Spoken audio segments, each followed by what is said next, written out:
Hello creative Tartanites, and welcome to this week's Time-Lapse Tuesday. Today I'm sharing with you my process of painting something very reflective. That comes in the form of a recycled light bulb that is being used as a bit of a vase for a carnation flower. Now with the light bulb, it has reflective areas, see-through areas, shiny areas, and that is not just about the light bulb but also about the water inside. So I do hope that you enjoy this video. Please give me the thumbs up, and if you haven't already done so, don't forget to subscribe and hit that bell so you get notifications of future videos as and when they are available to you. Thank you for sticking with me. As you can see, I have started with the background to begin with, and I'm just going in now with my graduate brush. It's a filbert, so that's the slightly flat brush but with the rounded edge at the top, and I'm using that to kind of put in the outlines of the edges of the light bulb. Now the thing to remember with painting anything that's see-through and reflective, you're not actually painting the object. What you're doing is you're finding the lights and the darks, the shadows, you're finding the colours of the reflections, you're doing all the shadows and things, and that then gives you the end result. Now although I do use some lines, they're usually quite soft, and I'm really using them as a guideline to then be able to allow me to put the shadows and the highlights in the right place, and of course not forgetting those mid-tones too. But ultimately I think the shadows and the highlights play the most important part in actually developing the shape, the roundness of this light bulb. Because remember, a light bulb is 3D and we're painting on a very flat surface, and so we need the dimensions to make it look like it's 3D. And I think as well it's important to remember that when there's water involved and see-through, such as the light bulb here, you will actually see the distortion. Even when you're doing, say, a vase and it's a see-through vase, you will always see that the stem of the flowers will go in one direction, and then once they hit the water they go in another direction, and that's because the water is distorting it. You will see a little bit about what I mean now that I am doing one of the stems.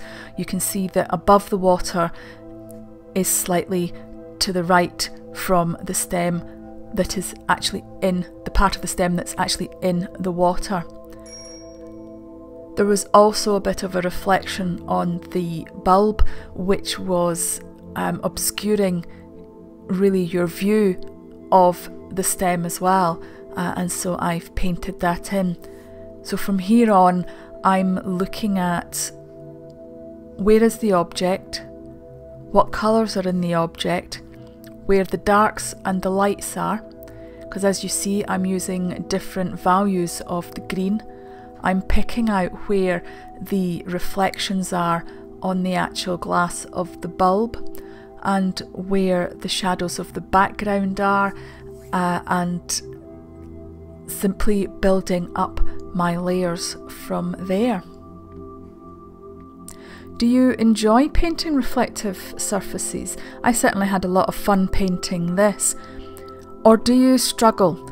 If you have any comments, please leave a comment below. If you have any questions, would you like to know some more tips and hints on how to paint see-through or reflective surfaces? I'd be more than happy to try and help. Just leave me your question below and I will do my best to answer it. If there is a particularly good question, I may even make a video so demonstrate my answer rather than just typing it. As you know, water is clear, and I find and add in the green reflections there. From there, I then go on to work on the shiny part, which is sort of silver, but we don't paint silver, we paint more grey and highlights. I'm now moving on to the flower, which was a lot of fun. Really, again, adding in the shadows and the highlights, and there are some dark areas within the shiny part of the light bulb to give it that 3D effect. I'm now just adding the shapes of the petals, and from here you will see me working in the lights, the darks, and I go backwards and forwards from a darker to a lighter, using sort of pinks and sort of purples, and just having a lot of fun with it. Now, as we are coming and heading towards the end of this video, I actually have a little bit of a confession. So for those of you who are still watching, I am so very sorry. When I discovered the footage for this video, I discovered that it is actually a little bit corrupted at the end, and unfortunately I lost the last little part of the video. Now, it does show the majority of the video, it shows the painting of the flower and things. What it fails to do is show the ending of the I think it's called Baby's Kisses or something along those lines, and the chain that was actually attached to the light bulb, but I thought that you would still find this particularly interesting because a lot of the painting has been reflective and see-through. In other words, the bulb, the top of the bulb and the water, and I thought it would make for an interesting video anyway, even though the last little bit is missing, and I will certainly show you the end result at the end.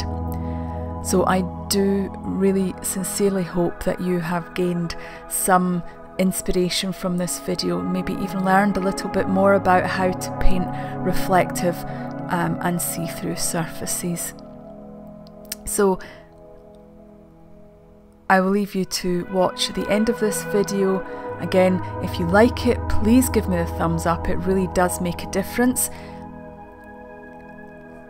If you haven't already done so and would like to, please subscribe. Don't forget to hit that bell, that way you can get notified of any future videos. Take care everybody, and don't forget to look after your mental well-being, because nobody else can. Thank you all very much for watching. Bye for now.